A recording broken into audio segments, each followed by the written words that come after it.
por la oportunidad, Dios, de estar aquí en este lugar. Gracias por la oportunidad de traer tu palabra. Yo te pido, Espíritu Santo de Dios, que en esta tarde seas tú ministrando cada corazón. Que seas tú, Señor, usándome como instrumento en tus manos para traer tu palabra.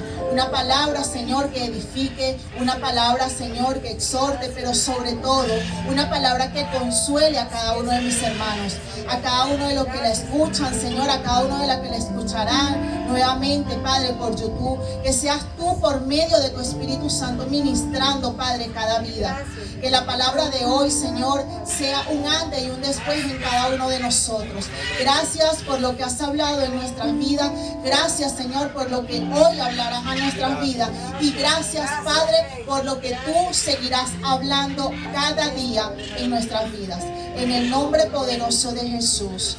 Amén. Damos un aplauso al Señor. Yo sé que para muchos habrán dicho qué significará ese título, ¿verdad?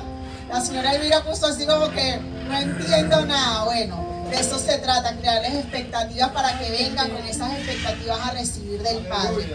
Y hoy pues el Señor trae una palabra de verdad a través de un testimonio que me ocurrió en mi vida, que ministró mi vida y que esa madrugada el Señor habló a mi corazón.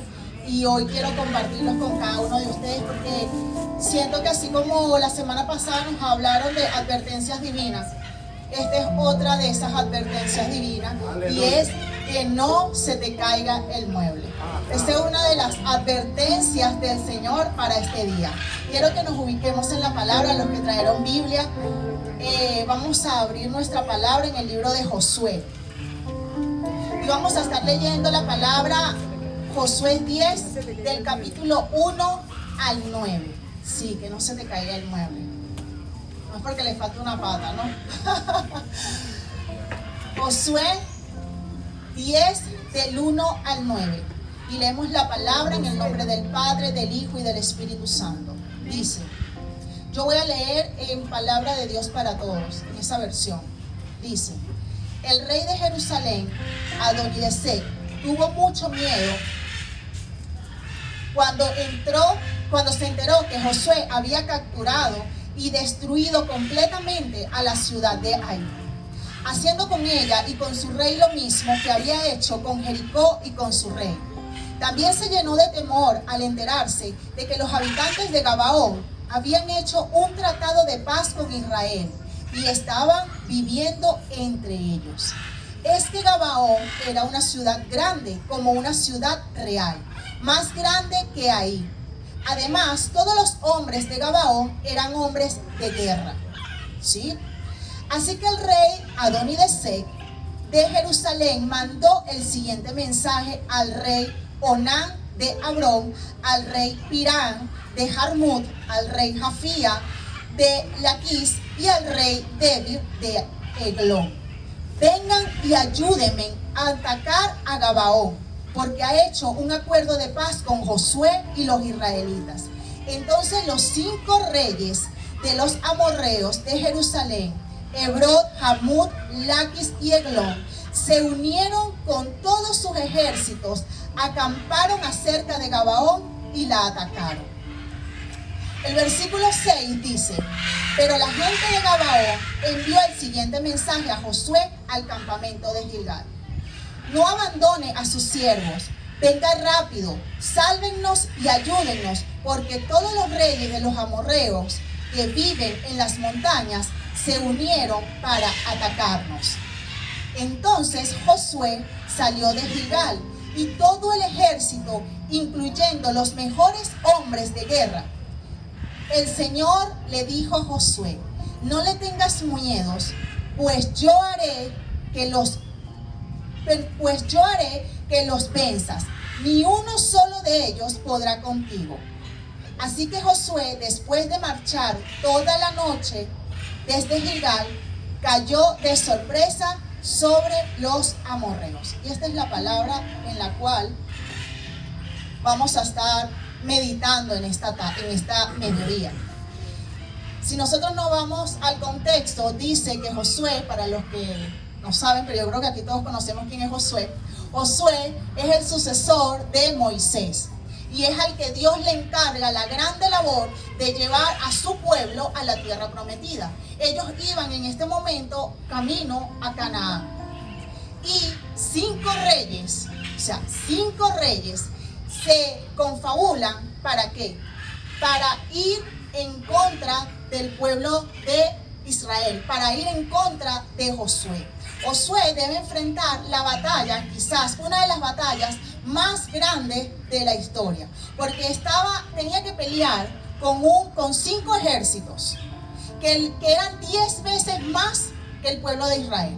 Imagínense el miedo que tenían tanto los israelitas como Josué. Pero dice allí la palabra que el Señor le habló a Josué. Y cuando yo leí, hay una versión que dice,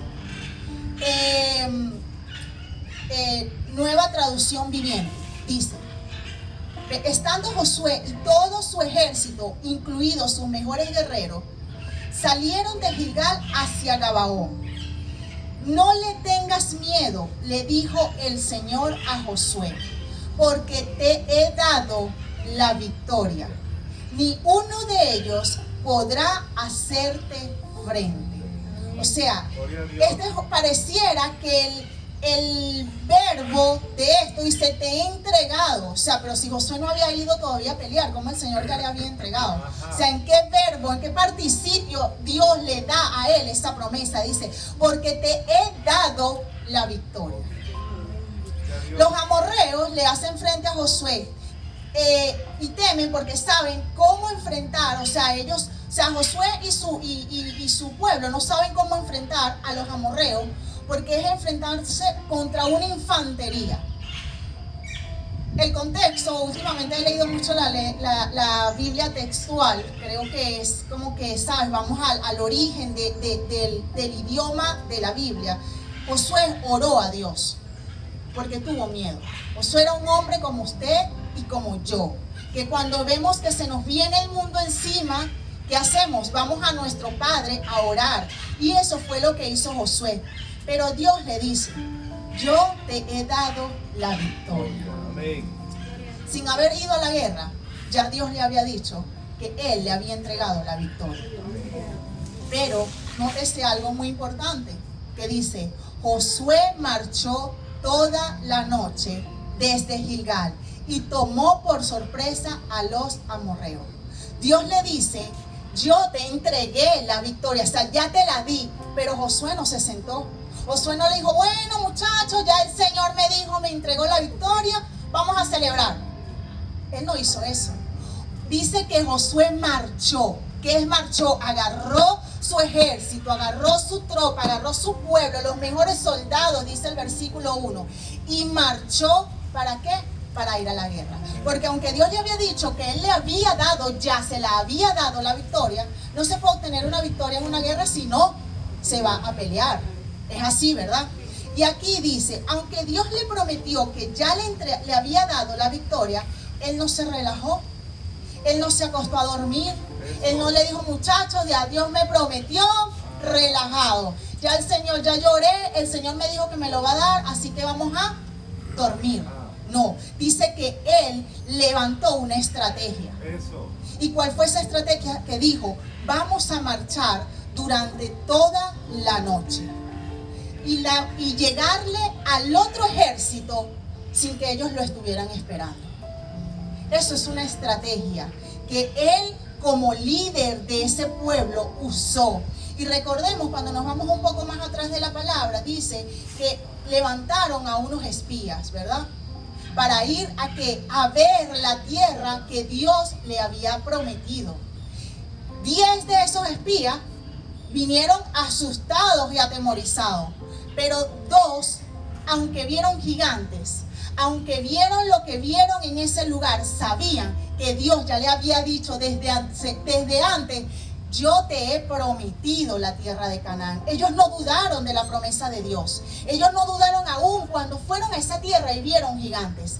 Ese mismo Josué que vino y dijo: nosotros vamos a ir a conquistar la tierra porque el Señor nos prometió, es el mismo Josué que aquí toma a su pueblo, a sus mejores guerreros, y dicen: vamos a marchar. Porque si el Señor dijo que ya nos entregó la victoria, tenemos que ir a pelear. Tenemos que ir a vencer a esos enemigos. Y yo me preguntaba, ¿verdad? Porque así es la palabra de Dios y nos hace que entonces nos metamos allí. Si Dios le dice que ya le había entregado la victoria, ¿por qué Josué marcha toda la noche? ¿Por qué no se quedó allí? ¿Por qué no dijo a sus soldados? ¿Por qué no le dijo a sus soldados, ya no vamos a ir a la guerra? Porque si nosotros le vamos a pedir al Señor algo grande, algo extraordinario, nosotros tenemos que estar dispuestos a ir a marchar toda la noche y conquistar lo que el Señor dijo que nos entregó. Amén. Amén. Ahora fíjense, no hay victoria si no marchamos hacia la batalla. La oración de Josué no fue la excusa para decir, ya ganamos. Oré y me quedé aquí sentado porque ya mi oración el Señor la escuchó y me respondió. No fue una excusa, fue más bien el impulso para actuar cuando Dios le dijo, ya ganaste. Fue el impulso para hacerlo. Ahora fíjense, Josué dijo, vamos a marchar hacia la guerra. ¿Por qué? Porque la oración de Josué no fue esa excusa. Muchachos, ya Dios me dijo que me entregó la victoria, así que vamos a relajarnos, vamos a quedarnos aquí. No, Josué dijo, vamos a marchar toda la noche. Y esta palabra me llevaba al libro de Santiago 2:14, donde dice, hermanos míos, ¿de qué aprovechará si alguno dice que tiene fe, pero no tiene obras? ¿De qué aprovechará? Aquí vemos a un Josué que no solo tenía fe, sino que obró aún con la promesa en la mano. Aún con la victoria ganada, él marchó ¿hacia qué? Hacia la guerra. Y dice el 26, Santiago 2:26 dice, porque como el cuerpo sin aliento está muerto, así también la fe sin obra es muerta. ¿Y en qué reflexiono en esta palabra? Y es el testimonio que yo quiero traer hoy a ustedes. Un testimonio que pasó, algo que la voz de Dios fue audible a mis oídos. Y se hace el enlace con todo esto, porque muchas veces, aunque el Señor nos promete que te entregue algo, que te bendice, el Señor te unge, el Señor te lava los pies, el Señor, pero si salimos del lugar y decimos, bueno, ya lo tengo, y no voy y atesoro y sé que la guerra va a venir y que la pelea va a venir, aunque el Señor me lo prometió, Señor, tú me lo prometiste, pero yo voy a estar preparada para cuando eso acontezca. Fíjense, hace 2 meses aproximadamente, porque fue el lunes 25 de marzo, a las 4:45 de la mañana, en mi casa se escucha un ruido que, hermanos, yo pensé que estaba temblando en Caracas. O sea, se escuchó un ruido, o sea, estás dormido y te despiertas el corazón a 200 revoluciones por segundo.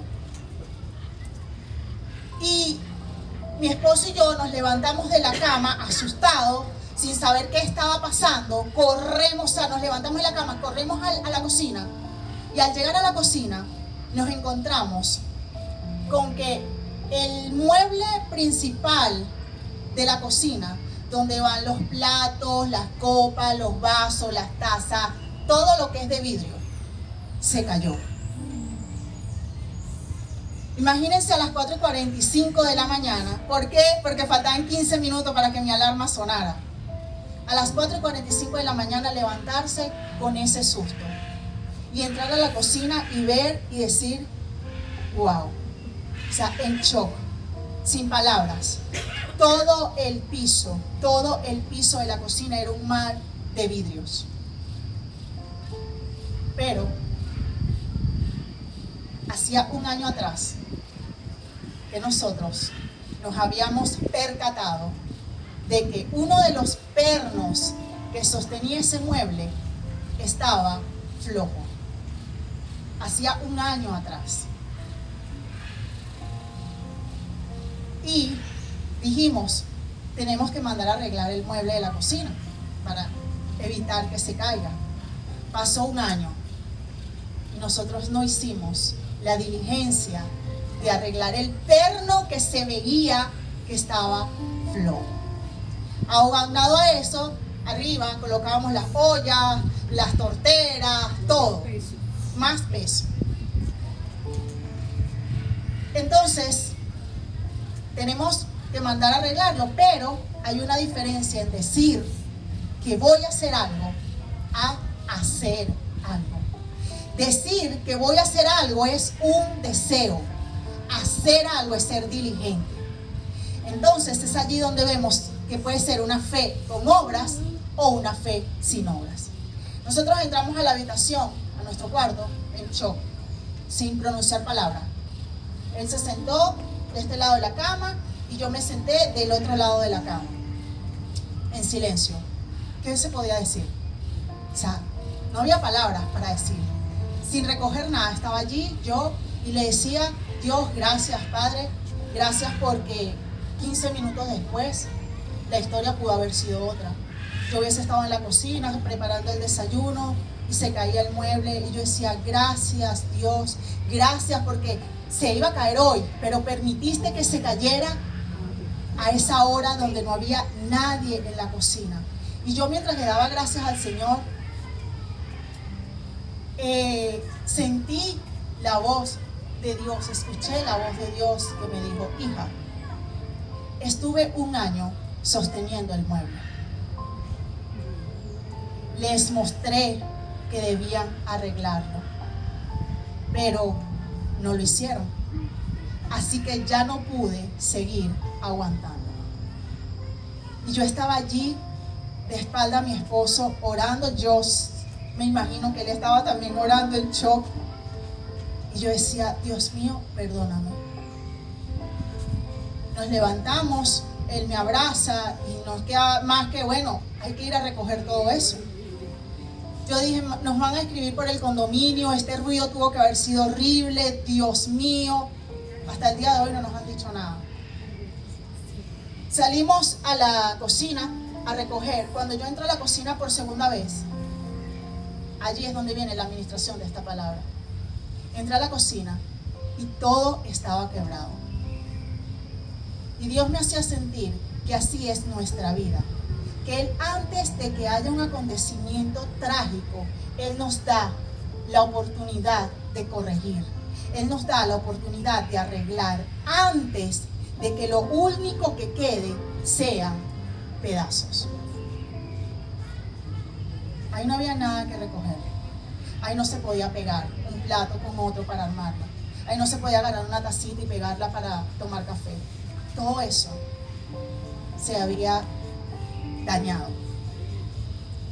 Y Dios pasa mucho tiempo sosteniendo. ¿Sosteniendo qué? Sosteniendo un matrimonio, sosteniendo una familia, sosteniendo a los hijos, sosteniendo incluso un ministerio. Dios pasa mucho tiempo con su mano allí, esperando que cada uno de nosotros actúe. Que cada uno de nosotros veamos ese perno que no está bien y en vez de esperar que el Señor quite su mano y que se caiga, vamos y arreglamos el perno. Un tornillo marcó la diferencia de que todo se quebrara. Un tornillo. Y eso a veces pasa en nuestra vida. Solo un tornillo hay que ajustar para tener un matrimonio eficaz, para tener una familia eficaz, para que los hijos puedan ser corregidos. Pero si no actuamos, si no accionamos a tiempo, porque siempre el Señor nos va a dar tiempo. Aquí el pastor nos trajo una vez una oportunidad que decía una nueva oportunidad. Pero ¿saben qué? Que cuando meditamos, la nueva oportunidad, ¿cuándo viene? Cuando todo está quebrado. Ahí es la nueva oportunidad. Pero siempre hay una oportunidad cuando solamente vemos y detectamos cuál es el tornillo que hay que ajustar. Amén. Cuando no accionamos, cuando llegamos que el momento pase y pase y pase y decimos, bueno, yo estoy por fe, yo oro y el Señor va a mantener ese mueble allí hasta que algún día. No, el Señor dice ya, no puedo seguir sosteniéndolo, y suelta. Hoy el Señor te dice, arregla los pernos que están flojos antes de que se te caiga el mueble. Y cada uno de nosotros sabemos cuáles son esos pernos que debemos arreglar. ¿Qué es orar sin accionar? Es decir, ir a orar y decir, Señor, yo quiero cosechar, Señor, yo quiero cosechar, Señor, yo quiero cosechar. Y Dios dice, ¿y por qué no sales a sembrar? Eso.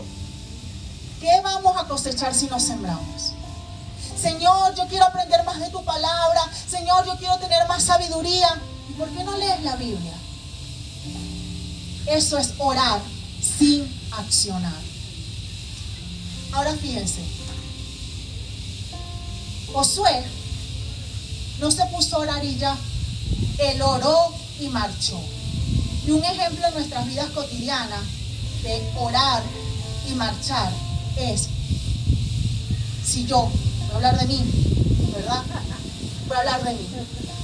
Si yo estoy orando por mi matrimonio, porque estamos pasando alguna situación, desacuerdo, no entendimiento, y estoy orando por mi matrimonio, y digo, no, bueno, sí, yo estoy orando para que Dios cambie a mi esposo, para que Dios lo transforme, para que Dios obre en él, Señor, y yo estoy ayunando, y cuando él duerme, yo lo unjo, y el Señor va a hacer. No, el Señor no va a hacer nada, y esto se lo voy a decir con testimonio. El Señor va a hacer cuando mi actitud hacia mi esposo sea de respeto, cuando mi actitud hacia mi esposo sea de hablarle correctamente, sea de atenderlo, cuando Dios vea que yo menguo para que él crezca, entonces allí donde Dios va a obrar. Porque si no, yo me voy a desgastar y decir, Señor, yo oro por mi esposo y tú no lo cambias. Señor, es que yo quiero que él cambie. No, él no tiene que cambiar a mi esposo, él me tiene que cambiar a mí.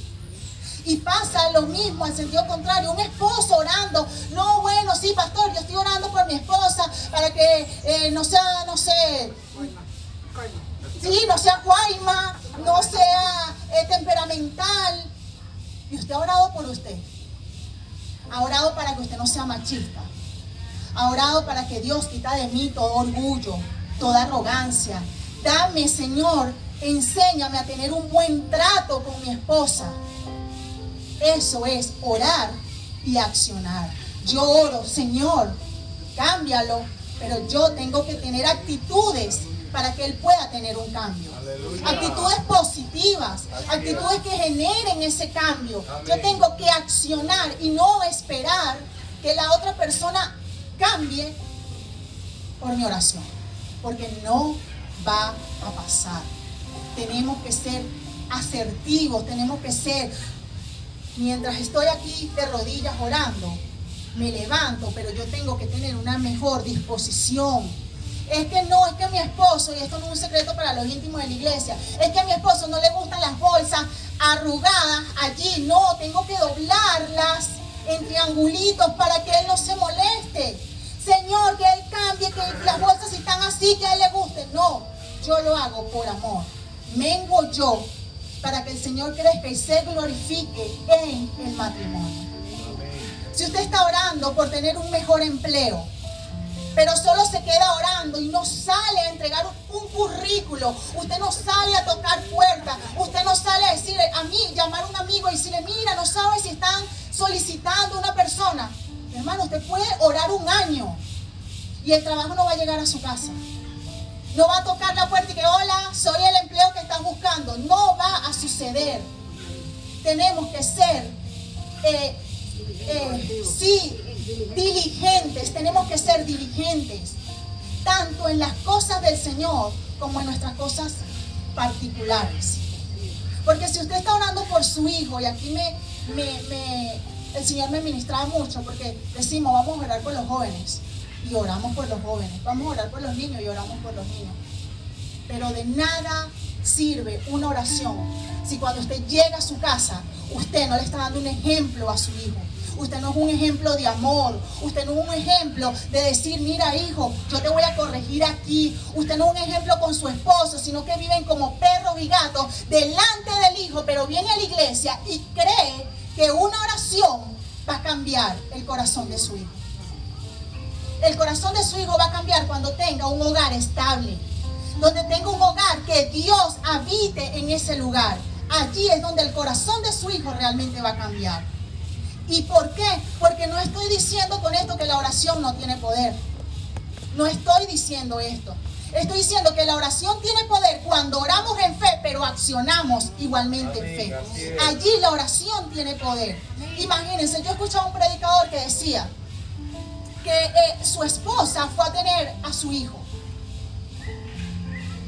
Y en el parto, el niño se le tiene el cordón enredado en el cuello. Y él dice, ¿ustedes se imaginan? O sea, estaba él y su esposa, o sea, el pastor está contando que él está en el parto.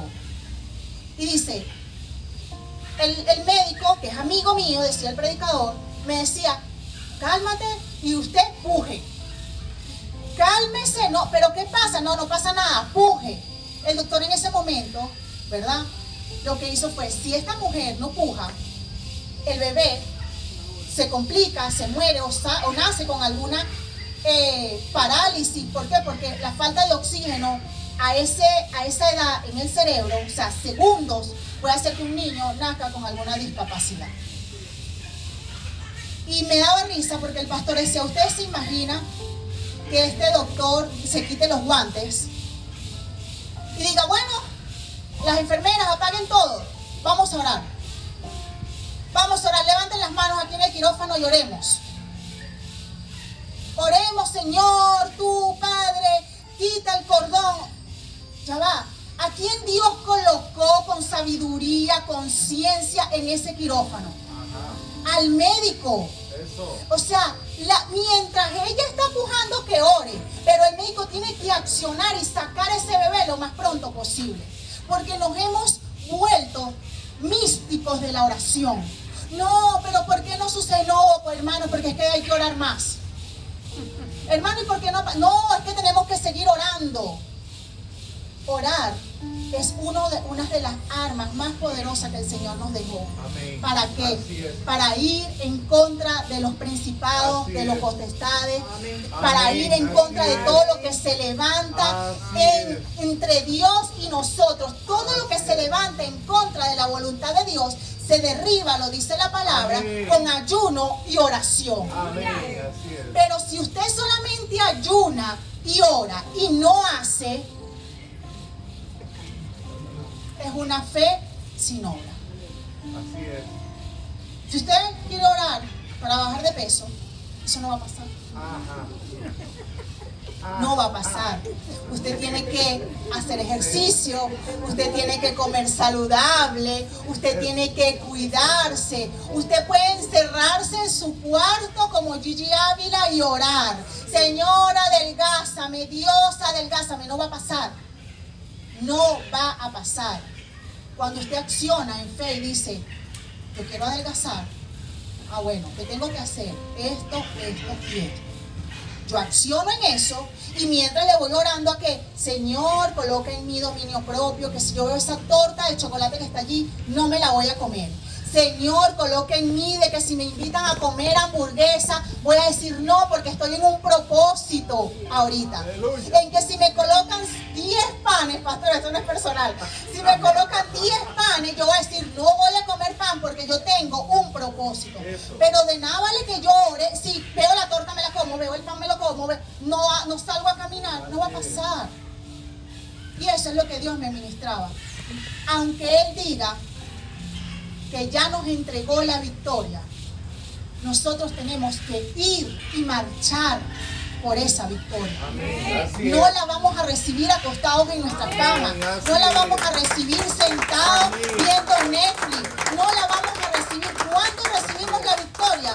Cuando marchamos hacia esa bendición. Amén. Ahora, mientras nosotros hacemos lo natural, que es, vamos a poner un ejemplo matrimonial. ¿Qué es lo natural? dominar mi temperamento, ser amorosa, tener palabras bonitas, que mi esposo me conquiste todas las mañanas llevándome el café a la cama, que yo lo conquiste a él, ¿verdad? ¡Ah! Que yo lo conquiste a él, ¿verdad? Dejándole su desayuno bello, o sea, tener eso es lo natural. ¿Qué es lo otro que va? Pero ¿qué va a hacer Dios? Dios va a hacer lo sobrenatural. Eso, así es. Mientras yo hago lo natural, el Señor hace lo sobrenatural. Hay oraciones que Dios ya nos contestó. Y no sé por qué lo voy a decir, yo creo que nunca lo he dicho en una predicación. Cuando yo me iba a casar, hay dos personas aquí que lo saben, yo me metí en un ayuno. Ya teníamos fecha de matrimonio, pero yo dije, Señor, yo voy a ayunar porque yo quiero saber si realmente ese es mi esposo. O sea, ya con fecha, con todo, yo todavía estaba ayunando. Porque decía, Señor, no me quiero equivocar, Señor, por favor. Y suena jocoso. Pero si Dios realmente me dijo, ya yo te entregué, el pastor dice que la pastora es su tierra prometida. Se la entregó, ¿verdad? Ya, él tiene su tierra prometida. Si ya el Señor a mí me había entregado mi criollito con todos sus atributos, porque no era lo que yo quería, era lo que Dios quería para mí, ¿verdad? Y ya Dios me había contestado esa oración. Realmente no está mal que usted vaya y diga, Señor, no es reconfirma, ya Dios te dijo, porque ya Dios dijo, pero quiero ir en ayuno y quiero ir, Padre, y colocar mi futuro matrimonio que aún no se ha consolidado en tus manos. Eso. Tú me entregaste a esta persona, pero ahora yo voy y ayuno y consolido, Padre, por medio de tus armas espirituales que son el ayuno y la oración, consolido mi matrimonio. Que no lo tengo, pero lo visualizo. Pero tú me dijiste que ya me lo vas a entregar. No sé si entienden cómo obra Dios. Yo no había firmado nada. Él era el esposo que Dios me prometió. Pero yo estaba ahí marchando. Señor, aunque yo no he firmado, yo marcho. Eso. En esa promesa que tú me diste. Entonces Dios ya muchas veces nos ha respondido la oración. Pero no la vemos porque no accionamos. Y yo les quiero decir algo hoy. Cuando el Señor aquí, en la iglesia, en un servicio, Dios le hable y le diga a usted, te prometo esto y haré de ti y esto, hermano, no se quede solo con lo que dijo. Usted sabe que lo que va a venir es guerra. Porque entre Dios promete y te dice que te va a entregar, pero aquí hay un cielo donde están todas las huestes de maldad que vieron lo que Dios te prometió. Y no es que entramos y conquistamos, no. Dice la palabra que el pueblo de Israel, sabemos, quitando su desobediencia, su murmuración y todo, pero para ellos conquistar duraron 40 años vagando en el desierto, cuando Dios desde Abraham había prometido, desde Abraham había hecho una promesa, pero duraron 40 años para entrar a la tierra prometida. Algo que el Señor dijo, te entregué. Eso. Te entregué. Así es. Entonces, ¿por qué tenemos esa mala creencia de que si el Señor a mí me dice hoy aquí en la administración, Marielis, yo te entrego esto y esto y esto, creo que ya yo al llegar a mi casa está ahí en la mesa esperándome? No, tengo que marchar y tengo que pelear contra todo lo que se levante entre la promesa y yo. Amén, así es. Pero para eso debemos conocer la palabra, para eso debemos estar apercibidos. Eso. Y me pasaba y se lo comenté un día a la pastora, porque siempre que me ministran, o sea, no veo nada de lo que me están ministrando, veo todo lo contrario. Y el Señor esta palabra me usó para responderme. Porque es que no te lo entrego en tus manos en ese momento. Yo dejo la promesa. Pero entre la promesa y el conquistar la promesa hay un trecho. Y hay que estar apercibidos. Amén. A que lo que Dios me prometió, Él me lo entregó. Amén. O sea, lo tengo, lo palpo. Dios me dijo, te entregué un esposo, todavía no era mi esposo, pero ahí estaba. Amén. Pero caminé, ¿fue fácil? No fue fácil. Muchas veces Él y yo, no es un secreto, quisimos salir corriendo. Aún a veces nos provoca salir corriendo, ¿no? Pero no es fácil. Y yo tengo que entender que esa promesa de familia que Dios me ha dado, de generación que Dios me ha dado con Él, no es que voy, me acuesto y ay Señor, ya pasó el milagro. No, yo tengo que estar apercibida que tengo que marchar toda la noche, a que yo tengo que hacer como Josué. Marchar. Señor, tú me dijiste que mi vientre iba a dar fruto, pero no es que, ay, bueno, vamos hoy a hacer la tarea. No, es que yo tengo que ver más allá. Señor, todo lo que se va a levantar, el Señor lo va a mostrar, todo lo que se va a levantar. Y cuando eso se levanta, digo, Dios mío, esto no me va a hacer que tu promesa se cumpla, porque Dios no es hombre para mentir, ni es hijo de hombre para arrepentirse. Lo que Él dice hará. Amén. Ahora, muchas veces, y ya vamos a ir terminando, nosotros decimos, ay, yo pensaba visitar a alguien y nunca fuimos. Y esto es parte de mi vida también. Cuando mi hermano fallece un día viernes. Y yo, un día sábado. Y yo había dicho, ay, tengo el sentir de ir a donde mi mamá porque quiero hablar con mi hermano. Pero este fin ya tenía planificado una reunión con mis compañeros de la universidad. Tenía un reencuentro de la universidad. Y dije, bueno, como ya esto está planificado, voy la otra semana. No hubo otra semana. No accioné en el momento que Dios colocó en mi corazón. Ve. Porque a lo mejor Dios sabía que ya mi hermano se iba, pero yo necesitaba estar ahí capaz, haciéndole una confesión de fe a mi hermano, hablándole de Dios a mi hermano. Pero no, yo tenía ya algo agendado y dije, bueno, no, voy la semana que viene. Y la semana que viene no llegó. Así nos pasa en nuestras vidas. Decimos, mañana voy a hacer y no lo hago. Mañana voy a hacer y mañana capaz no llega.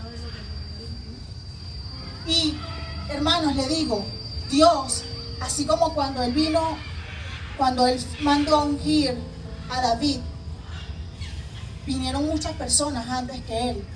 Todos sus hermanos pasaron delante del profeta. Pero Dios no estaba viendo el exterior. Dios estaba viendo el corazón. Dios estaba viendo el corazón de David. Y así es con cada uno de nosotros. Dios no ve si nosotros nos ponemos unos zapatos de marca, si usamos un pantalón a la moda. Dios realmente ve lo que hay en nuestro corazón. Y que nuestro sí, como dice la palabra, tiene que ser sí. O sea, si yo digo, sí voy a hacer esto, yo lo hago. Señor, yo digo, heme aquí, envíame a mí. Pero los pastores me dicen, Marieli, hay que ir a tal... Ay, pastora, es que yo me acordé que tenía tal cosa. ¿Para qué levanté mis manos a decir, heme aquí, envíame a mí? Mi sí delante de Dios tiene que ser sí, no postergar. Porque esto se lo digo hoy sin lágrimas, pero ustedes no saben cuánto tiempo lloré yo. Porque decía, Señor, o sea, me sentía culpable que Dios había colocado en mi corazón, ve a donde tu hermano. Y yo dije, voy la semana que viene. Voy la semana que viene. Si no nos hemos dado cuenta, los tiempos se han acortado. Nosotros nos levantamos y ya ahí mismo nos tenemos que volver a acostar a dormir. Los tiempos se han acortado. Y capaz cuando decimos mañana lo hago, mañana es muy tarde. Hagamos hoy lo que Dios nos está mandando a hacer. Amén. Llevemos la palabra de Dios hoy a todo aquel que la necesita, porque mañana puede ser muy tarde. Dejemos nuestro corazón de piedra a un lado y digamos, Señor, cambia mi corazón, porque capaz tú vienes y si yo tengo el corazón así, ¿qué va a pasar?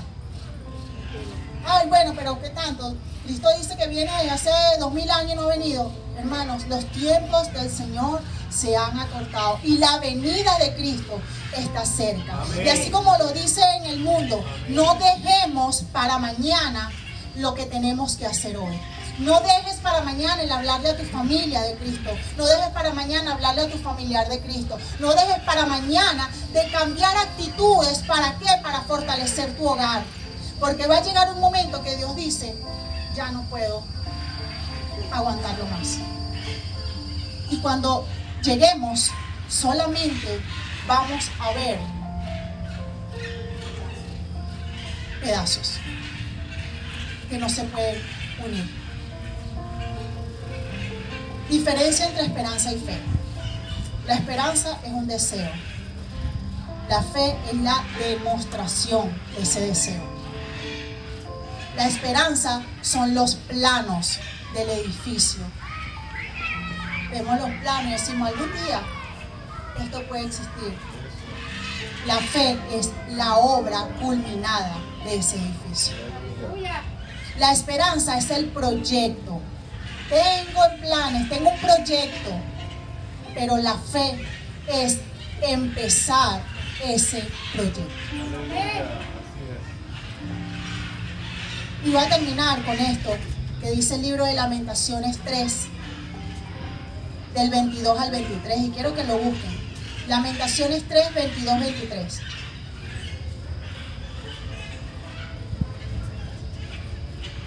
Dice: por la misericordia de Jehová no hemos sido consumidos, porque nunca decayeron sus misericordias. Nuevas son cada mañana. Grande es tu fidelidad. Y cuando vuelvo otra vez a esa madrugada y voy y veo todo eso y comenzamos, mi esposo y yo, a recoger toda la vajilla, todas las copas, todos los platos, todas las tazas, recogiendo en silencio. Es que no podíamos hablar, recogiendo, porque él y yo sabíamos que eso teníamos que arreglarlo. Teníamos un asunto pendiente. Y empezamos a recoger y a recoger. Nos damos cuenta que la misericordia de Dios había sido tan grande que nos había dejado 2 platos sin quebrarse. Y una taza de café, porque Dios sabe que Daniel no toma café. Eso fue lo único que quedó de todos esos vidrios. Y Dios con eso nos decía, les entrego una nueva oportunidad. Amén. Parece increíble, pero así actúa Dios. Aún cuando todo se había quebrado, en su misericordia dijo, hijos, ya no aguanto más, lo suelto, y lo suelto antes de que mi hija esté en la cocina. Pero no sé cómo sucedió, no sé eso. Las cosas increíbles las hace Dios. 2 platos, sin un rajuño. No es que, ay, que se medio quebró la esquina. No, estaban perfectos. 2 platos y una tacita para que yo tomara café esa mañana y me fuera a trabajar. Así que con esto, hermanos, les digo, cada uno internaliza, así como lo decía la pastora, entra a ese lugar de rodillas y dígale, Señor, ¿cuál es ese perno que yo tengo que reparar? Muéstramelo antes de que te canses y sueltes. Si es su corazón, hermanos, entrégueselo al Señor. Si es su altivez, su orgullo, la rabia, la falta de perdón, entrégueselo al Señor. Lo que no podamos hacer con nuestra fuerza, entreguémoselo a Dios. Pero entregar, ya estamos accionando, estamos diciendo, Señor, yo no puedo, te lo entrego a ti. Dios dice, ok, ahora yo voy a orar. Aleluya. Y las misericordias de Dios son nuevas cada mañana. Esa mañana yo pude ver la misericordia de Dios sobre mi vida. Teníamos que pintar el balcón desde hace 2 años. O sea, apenas se cayó ese mueble, mandamos a pintar el balcón, mandamos a arreglar esto, arreglar la pared, arreglar todos los pendientes. Y mi esposo dijo, yo me hago una promesa, que ya no sigo postergando las cosas. No sigo postergando. Si es ahora, es ahora. Porque el Señor se puede cansar, quitar su mano de sostener ese mueble y decir, hijo, tengo 1 año esperando que lo hagas. Y entonces nos obliga a actuar, porque siempre nos va a dar una nueva oportunidad. Pero no esperemos que esté todo allí. No esperemos que el matrimonio ya no tenga nada en que salvarse. No esperemos que los hijos estén en la calle buscando consejos en los amigos, cuando es en el hogar donde tengo que hacer las bases fundamentales de mis hijos. Aleluya. Amén. Amén. Póngase de pies. Aleluya. Gracias, Señor. Vamos a adorar a Dios. Vamos a